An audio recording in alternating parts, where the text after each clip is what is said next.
Rain has stopped over Manhattan tonight. The clouds pulled back an hour ago, and there's a full moon sitting low over the skyline, fat and white, throwing a long silver line down 8th Avenue. This is WKNC, 1 a.m. to dawn. This is After Midnight with Daktari Knight.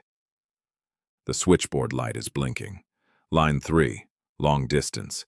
It's 3:20 in the morning. You're on the air. This is After Midnight. Hi.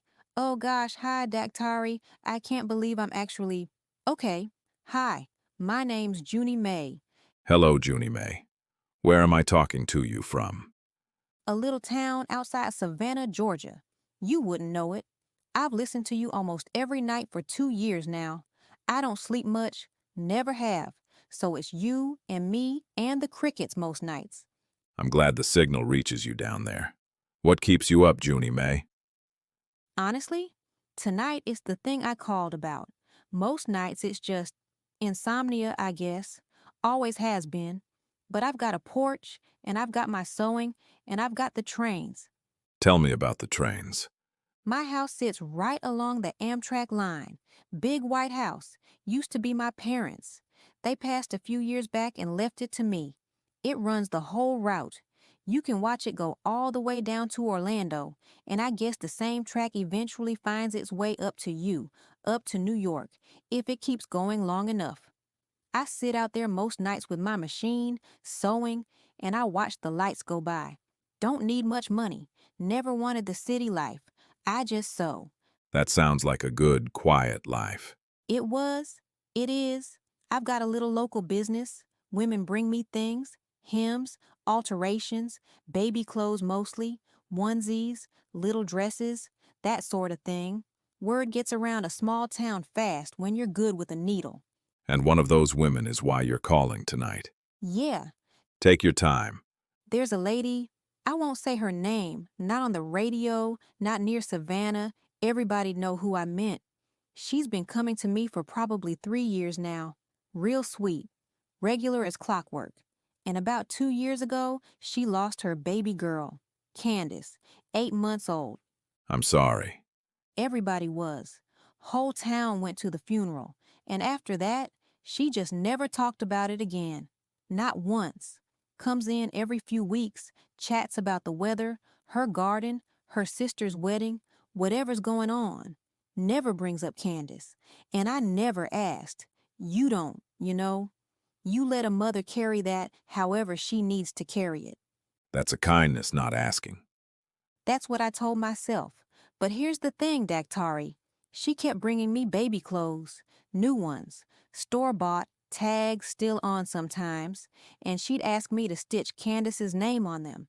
Just Candace, in cursive with a little heart at the end of it. Same request, every single time, for 2 years. And you did it. I did it. What was I gonna say? A grieving mother wants her baby's name sewn onto something. You sew it. I figured maybe she was making a memory box, a quilt someday. I didn't ask. I dared not ask, honestly, how she was doing, how she was coping, because on the face of it, she seems fine. Better than fine. Cheerful even. And now something's changed. Yesterday, she comes in with a little jumpsuit, a boy's jumpsuit, blue, snap buttons up the front, and she sets it down on my table. Same as always, same smile, and she asked me to sew a name on it. Was it Candace's name again? No, she asked me to sew Thomas.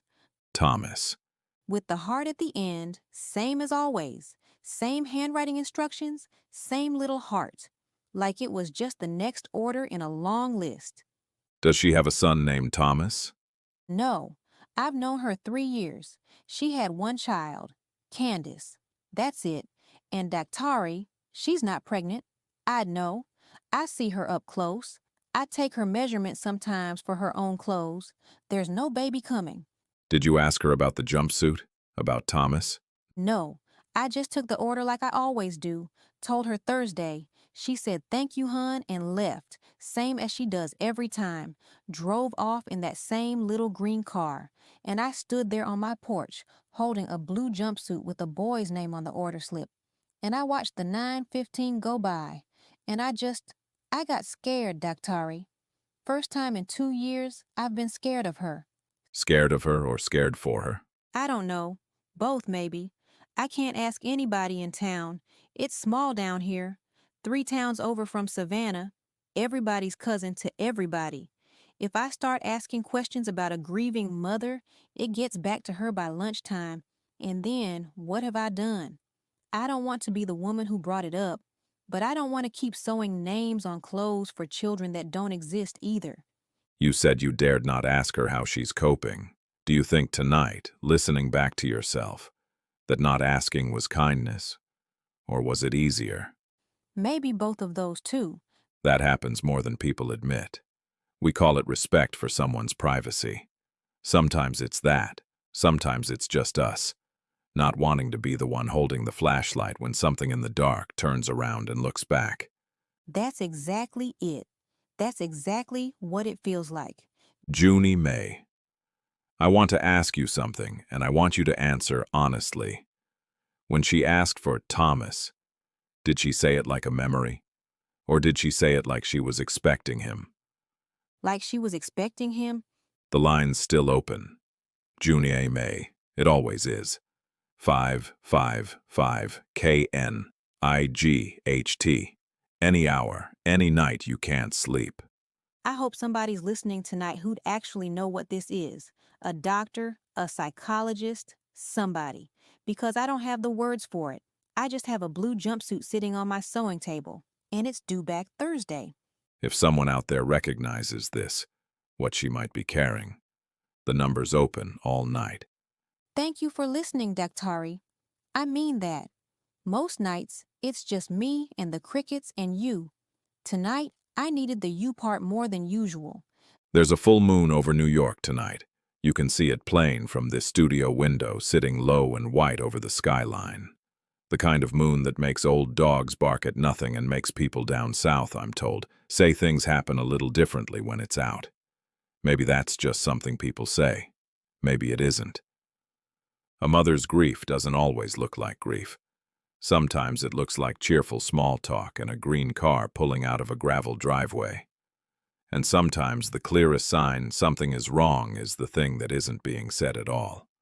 Until one day, a new name arrives, with the same heart stitched at the end of it, and somebody has to decide whether silence was ever really kindness. This has been After Midnight with Daktari Knight. The moon's still up. The trains are still running, all the way down to Orlando, all the way up here to me. And somewhere outside Savannah, a blue jumpsuit is sitting on a sewing table waiting for Thursday. The lines are always open. 555 KNIGHT. We'd like to thank Amazon cybercrime author Bradley W. Deacon for his continued sponsorship of this show. All his Kindle Unlimited books are free for subscribers. Subscribe to After Midnight with Daktari Knight on YouTube.